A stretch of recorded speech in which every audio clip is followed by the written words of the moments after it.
सामने ला दो, मुझे फूलन देवी बनने में मजबूर कर देंगे कुलदीप सिंह सेंगर। मुझे अपने हाथों से मारना पड़ेगा उस बंदे को। जैसे निर्भया वाले कांड में फांसी हुई है, मैं तो वैसा ही चाहती हूँ कि इनको भी फांसी हो ताकि हमको न्याय मिले। इतिहास खुद को सिर्फ दोहराता नहीं बल्कि कई बार चेतावनी भी देता है। एक वक्त था जब ऊंची जाति के दबंगों ने फूलन देवी को तोड़ा। आज वही डर उन्नाव रेप पीड़िता की आवाज में साफ झलकता है। फूलन देवी और उन्नाव रेप केस की पीड़िता, दो अलग दौर, दो अलग नाम, लेकिन कहानी का एक ही डरावना सच।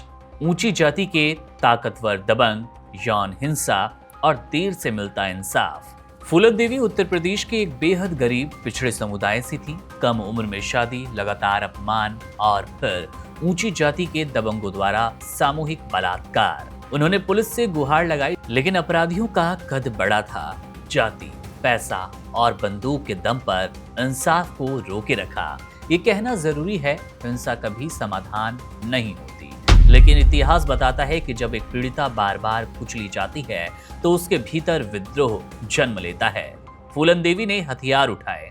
1981 का बेहमई कांड हुआ जहां 22 ठाकुर पुरुष मार दिए गए।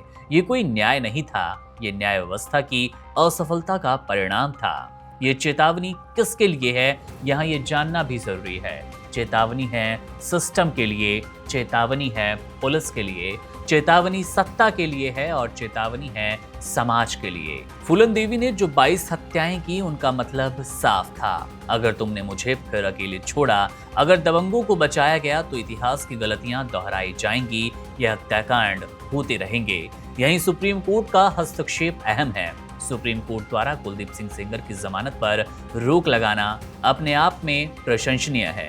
यह हिंसा का समर्थन नहीं, ये बदले की इजाजत भी नहीं, बल्कि ये संदेश है कि न्याय अभी जिंदा है। और जब न्याय मजबूत रहता है तो कोई पीड़िता हथियार उठाने के बारे में सोचती भी नहीं। फूलन देवी और उन्नाव पीड़िता की कहानियां हमें ये नहीं सिखाती कि बदला कैसे लिया जाए, बदला लिया जाए या नहीं, इसकी बात ही नहीं होती।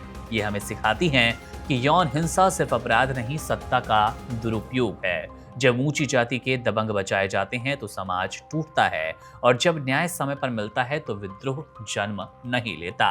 बहरहाल, आप फूलन देवी के बारे में क्या सोचते हैं? क्या आपको भी 22 ठाकुरों की हत्या वाला वो मामला पहले पता था? अगर पता था और कुछ और भी शंका आपके मन में है तो कमेंट बॉक्स आपके लिए है, अपनी राय जरूर दीजिएगा। मेरा नाम है मुकुंद, आप बने रहिए वन इंडिया के साथ। शुक्रिया। Subscribe to One India and never miss an update. Download the One India app now.